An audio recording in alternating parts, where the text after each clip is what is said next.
नमस्कार मित्रांनो, महाराष्ट्राच्या राजकारणातून सर्वात मोठी बातमी समोर येत आहे।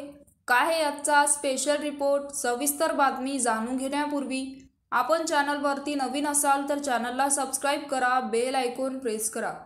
2019च्या विधानसभा निवडणुका निकालानंतर राज्यात राजकीय उलथापालथ सुरू झाली। मुख्यमंत्री पदावरून शिवसेना भाजपात बिनसलं आणि उद्धव ठाकरेंनी थेट काँग्रेस राष्ट्रवादी सोबत हातमिळवणी केली। गेल्या 5 वर्षात राज्यात अनेक राजकीय घडामोडी घडत आहेत। त्यातच आता पुन्हा एकदा वंचित बहुजन आघाडीचे प्रमुख प्रवक्ते आणि उपाध्यक्ष सिद्धार्थ मोकळे यांनी केलेल्या खळबळजनक दाव्यानंतर राज्यात चर्चेला उधाण आलं आहे। उद्धव ठाकरे आणि देवेंद्र फडणवीस यांच्यात मातोश्रीवर गुप्त भेट झाली असून या भेटीनंतर ठाकरे दिल्लीला गेले असा दावाही त्यांनी म्हणाले।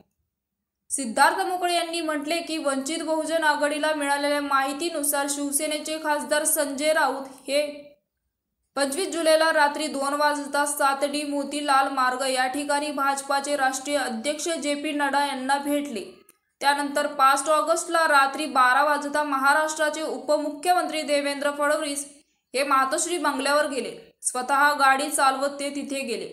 2 तास त्यांच्यामध्ये भेट झाली आणि 6 ऑगस्टला उद्धव ठाकरे हे दिल्लीला गेले। दिल्लीत जाताना त्यांच्या सोबत कोण होते, दिल्लीला कोणाशी गाठीभेटी झाल्या हे देखील उद्धव ठाकरेंनी जनतेला सांगावे। त्याशिवाय आम्हाला जी माहिती मिळाली ते जनतेसमोर ठेवत आहोत।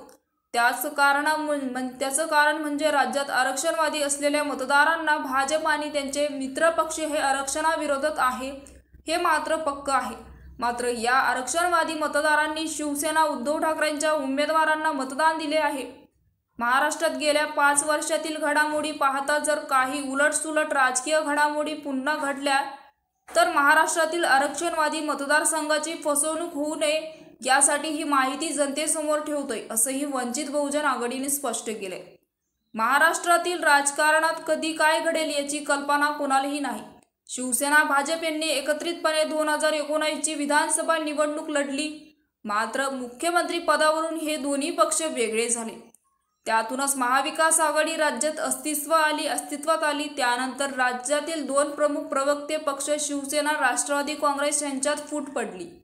नुकत्याच झालेल्या लोकसभा निवडणुकीत भाजप आणि ठाकरेंच्या शिवसेनेला धक्का बसला। तर मित्रांनो, याविषयी आपलं मत काय आहे आम्हाला कमेंट बॉक्समध्ये नक्कीच कळवा आणि चॅनलला आणखीनही सबस्क्राइब केलं नसेल तर चॅनलला सबस्क्राइब करा, बेल आयकॉन प्रेस करा, जेणेकरून असेच नवनवीन व्हिडिओ आणि राजकीय घडामोडी सर्वप्रथम तुम्हाला या चॅनलवरती बघायला मिळतील। तूर्तास धन्यवाद। जय महाराष्ट्र।